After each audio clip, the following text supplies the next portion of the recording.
get a little comfortable so we can talk about something that I think is really important, especially right now since it's the end of the year. Going into the next year, it can feel a little discouraging if you haven't really hit any of your goals. And it can be really hard going into a new year, not having any idea what it is you want to accomplish for the next year.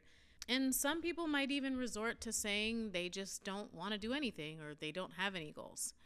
Well, I don't think that's true at all. I don't think it's that you don't have any goals. I think that you're struggling because you're at odds. You are at odds and you're just not in alignment. A lot of us are told that you need to listen to your gut. My stomach is always giving me problems, okay? My gut has never been the best judge for me. It has led me completely astray. My heart and my head were fighting so much, it was stirring things up in my gut. So any decision that I tried to make with my gut was completely convoluted because I was confused. Your heart and your head are completely at odds. So you're constantly fighting this battle between what your heart truly wants and what your head is saying that you should want. And this is really, really dangerous for some people. The good thing is that you can change it. The biggest challenge that a lot of us don't realize that we're facing is we're trying to get back to where our heart wants to be.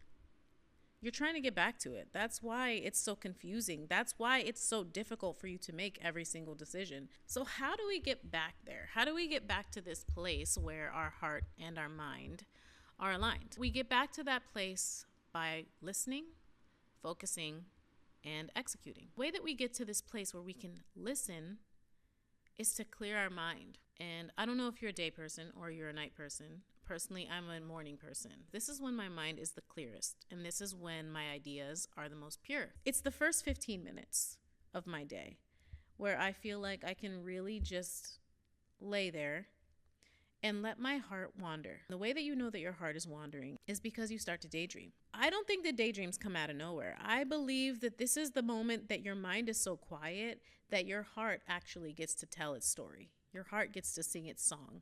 In this moment of quiet where your mind is not completely trying to shove it back down into the box, your heart is singing its song. It's expressing whatever it wants to let you know at that time. For me, it's the first 15 minutes of the day. For you, it might be at the end of the night. Whatever time your mind is the clearest, that is when you are going to hear your heart. So the next part of that is to listen to your heart. What is your heart saying? What do you daydream about? Daydreaming is so important because we have control over the things that we daydream. You rarely daydream about things that you don't like or that you don't want. You daydream about that new home that you're hoping that you're going to close on, or that new job that you're going to walk into on the first day and kill it. You daydream about the things that you want. Once you actually listen and hear what your heart has to say, it's time to focus. What is my heart telling me? And how can my mind bring whatever my heart is telling me out into the physical space, out into this plane? You might not always get it the first try, but you keep going at it. You keep listening to your heart. And as you listen to your heart, your mind will figure out a way. You'll pivot, you'll strategize, you'll get focused on what it is so that you know how to execute.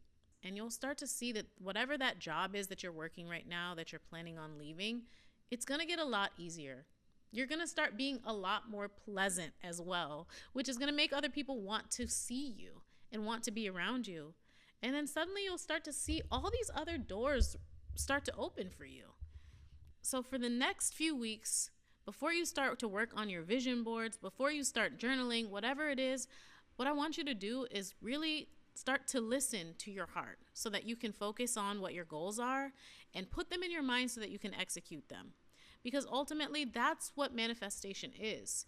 You're creating the world around you because you are aligning your head with what your heart wants, because you do need them both. Your mind will create the strategy that guides your body, your physical being, into putting the pieces into place. But your heart is what's going to keep you going when your mind can't figure out how to solve a certain problem. Your heart is going to tell your mind, hey, we can do this. We're going to get there. And so your mind will go from a place of, I don't think I can do this. I put so much time, so much energy, so much money into everything that I've been doing, and now I'm stuck. To, okay, I'm picturing myself on the other side of this problem where I've already solved it. It's time to work backward. How do I get there? your heart is going to put your mind at ease because they're in alignment and they're working together. And that's what you're doing when you're journaling, when you're making a vision board. You are aligning what your heart wants with what your mind sees and putting it into the physical realm. You are seeing it out in front of you like a well laid out plan. That idea is lost on people because you don't actually understand what you're doing. When you manifest, you're supposed to be in the energy, feel the energy, envision the energy of what you want around you. That's taking feeling. That's letting your heart guide the way that you feel. And then you are envisioning it with your mind and you're laying it out into the physical plane so that you can see it clearly. Well, imagine what you could do if you made it a point to focus on this every day. Just 15 minutes every single day. Whether it's the first 15 minutes of your day or the last 15 minutes. How much you could accomplish and how focused you would be. So I really hope that this helps somebody because it took me a really long time to figure that out. And once I did, I felt like things just got a lot smoother. And that's what I'm wishing for everybody this next year. I really hope that you accomplish any and every goal that you have out there, that you get as focused as possible, and ultimately that you just have hope for this year to come. Well, now my gut is telling me that I'm hungry, so I'm going to go grab some food.